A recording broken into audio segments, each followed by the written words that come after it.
We have got Christian here, the president and founder of Top Notch Computers, here today to talk about what is going on in the Southeast with the internet.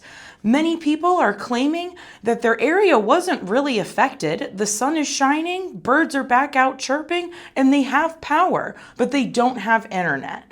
How does this happen and what's going on? So really, to understand the whole backbone of the internet in our country, you kind of have to know the history of how it was cobbled together in stages. It's really, it has a lot in common with our power grid. And, there's an added layer of complexity because power, for instance, is very simple. If it's hot with voltage, you're good, right? If everything's interconnected with voltage and metals touching each other, you've got power. Data and voice are more complex. They require intelligent computing to deliver internet to you digitally, right? So even though you live in an area where infrastructure is fine by and large, ostensibly, often your ISP, your internet provider, is going to route your traffic through a data center somewhere completely different, which is your actual gateway to cyberspace. And as we've seen in the recent weeks, North Carolina and now Florida, they actually have a lot of data centers, some which ISPs rely on as basically to route you to points beyond. So if that data center is underwater, then you're pretty much screwed. Absolutely. So then what does the restoration process tend to look like for these data centers? Well, I'm sure the data centers that were affected are not back online. Internet access for many is being slowly restored, basically by way of cobbling together alternative routes through other internet providers. So you may not get the same quality service to which you're accustomed, but you'll have internet. Basically, ISPs renting space and bandwidth from other ISPs to sort of redirect things temporarily. When will things be back to normal? Weeks, months, who knows? That seems like a big mess. Do you see a need for better planning and increased accountability when it comes to internet access and telecom? I think so. And this, we're not in the business of politics or picking winners and losers, but I think we can all agree that internet access in this day and age is considered a public utility. It's a necessity. It's a need, right, for everybody.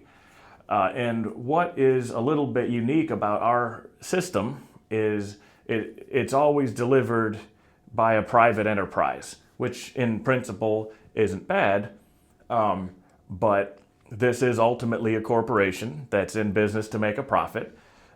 They might exercise that fact over delivering the goods for the general, and often because of zoning regulations or union contracts, or you might just live in a rural area where there's no competition. You may only have one option for internet access, right?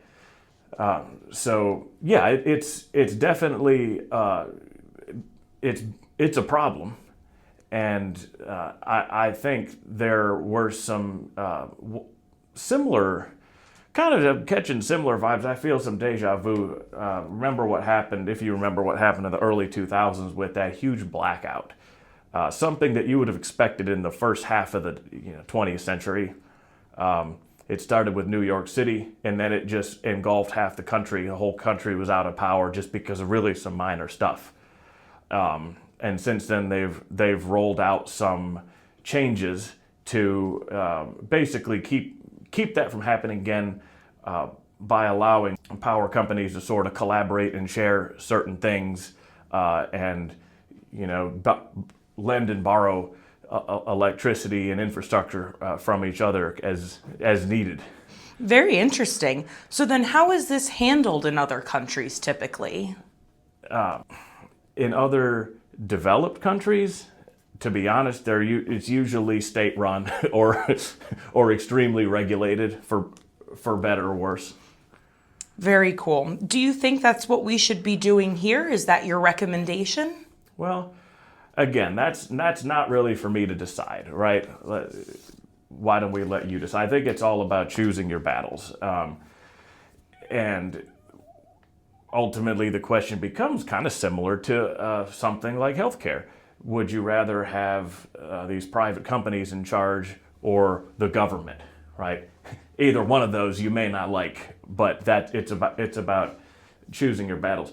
What I don't support is some of these initiatives recently. Like I could tell you about one that's happened in the Southeast, although I'm sure it's happening all over the country. What we had an ISP called CenturyLink, which is a basically it had been through probably about three mergers and acquisitions since, but it's a holdover from when Sprint was still the phone company in most of the Southeast. And it was a company in distress.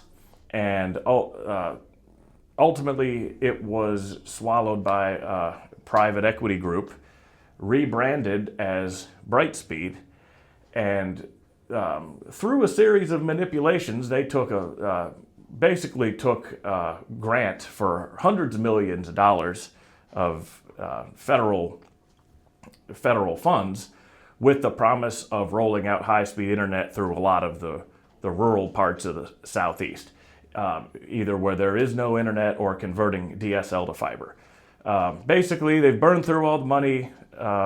About 10 to 15% of households they've actually come through, and just like I'm not gonna explain the entire life cycle of a private equity transaction. We'll have other episodes where we go over that, believe me. But what I can tell you is basically, at the end of the day, who's on the hook for this monstrosity? The customers, the employees of that company, and the taxpayers, right?